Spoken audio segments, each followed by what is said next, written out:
Lebanon में pager के बाद अब वॉकी टॉकी में धमाका। 20 की मौत, हिजबुल्लाह के इजराइल पर दागे रॉकेट। पेजर में हुए धमाकों के एक दिन बाद बुधवार को लेबनान में फिर से ब्लास्ट हुए।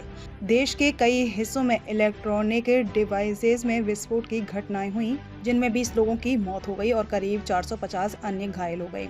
इस बार भी टारगेट हिजबुल्लाह मेंबर ही थे। खबरों के मुताबिक वॉकी टॉकी और सोलर इक्विपमेंट को निशाना बनाया गया। रॉयटर्स के मुताबिक हिजबुल्लाह मेंबर्स द्वारा इस्तेमाल किए जा रहे वॉकी टॉकी में लेबनान के दक्षिण में विस्फोट हुआ। लेबनान के स्वास्थ्य मंत्रालय के मुताबिक बेरूत के उपनगरीय इलाकों और बेका घाटी में 20 लोग मारे गए और 450 से अधिक घायल हो गए। एसोसिएटेड प्रेस की एक रिपोर्ट के मुताबिक लेबनान की आधिकारिक समाचार एजेंसी की खबर है कि बेरूत और दक्षिणी लेबनान के कई इलाकों में घरों में सोलर एनर्जी सिस्टम में धमाका हो गया। मंगलवार को लेबनान और सीरिया के कई हिस्सों में हिजबुल्लाह सदस्यों द्वारा इस्तेमाल किए जा रहे पेजर्स में धमाका होने से 2 बच्चों सहित कम से कम 12 लोग मारे गए और लगभग 3000 अन्य घायल हुए हैं।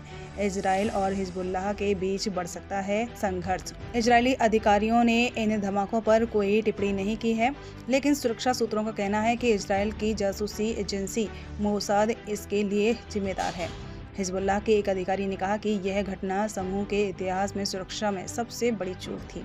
इजराइल और हिजबुल्लाह के बीच संघर्ष के बीच इन धमाकों के बाद तनाव और बढ़ गया है, जिसके एक पूर्ण युद्ध में तब्दील होने का खतरा पैदा हो गया है। अमेरिका का कहना है कि वह संघर्ष को बढ़ने से रोकने के लिए गहन कूटनीति कर रहा है।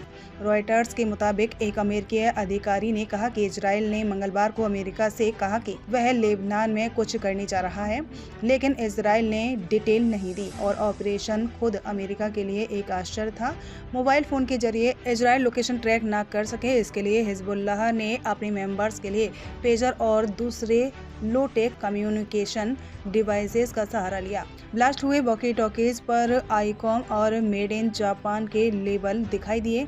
कॉम की वेबसाइट के अनुसार यह जापान स्थित एक रेडियो कम्युनिकेशंस और टेलीफोन कंपनी है। कंपनी ने कहा कि तस्वीरों में वॉकी टॉकी का मॉडल IC-V82 लग रहा है, जिसका उत्पादन 2014 में बंद कर दिया गया था। हिजबुल्लाह ने इजराइल पर दागे रॉकेट। पेजर धमाकों के बाद हिजबुल्लाह ने कहा था कि यह इजराइल की साजिश है और वह उसे उसके किए की सजा देगा। हिजबुल्लाह ने बुधवार को कहा कि उसने इजरायली तोपखाने के ठिकानों पर रॉकेट से हमला किया है। इजरायली सेना ने कहा कि किसी भी तरह के नुकसान या हताहत होने की कोई खबर नहीं है। इजराइल और हिजबुल्लाह के बीच जंग अक्टूबर में गाजा युद्ध की शुरुआत के बाद से चल रही है।